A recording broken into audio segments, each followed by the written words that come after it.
اقوام متحدہ میں ایران کے سفیر علی بحرینی کا کہنا ہے کہ ایران مناب اسکول پر ہونے والے حملے کو کبھی فراموش نہیں ہونے دے گا، متاثرین کو انصاف دلانے کی کوشش جاری رکھے گا۔ انہوں نے حملے میں بچ جانے والے افراد اور عینی شاہدین سے ورچوئل ملاقات کے دوران کہا کہ شہریوں خصوصاً بچوں کے خلاف ہونے والے جرائم کو وقت گزرنے کے ساتھ بھلایا نہیں جا سکتا۔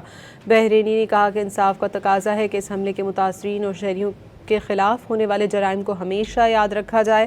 انہوں نے دعویٰ کیا کہ آج دنیا کا کوئی بھی ملک ایسا نہیں جو اس حملے کی سنگینی سے واقف نہ ہو۔ اقوام متحدہ میں ایران کے سفیر علی بحرینی کا کہنا ہے کہ ایران مناب اسکول پر ہونے والے حملے کو کبھی فراموش نہیں ہونے دے گا، متاثرین کو انصاف دلانے کی کوشش جاری رکھے گا۔ انہوں نے حملے میں بچ جانے والے افراد اور عینی شاہدین سے ورچوئل ملاقات کے دوران کہا کہ شہریوں خصوصاً بچوں کے خلاف ہونے والے جرائم کو وقت گزرنے کے ساتھ بھلایا نہیں جا سکتا۔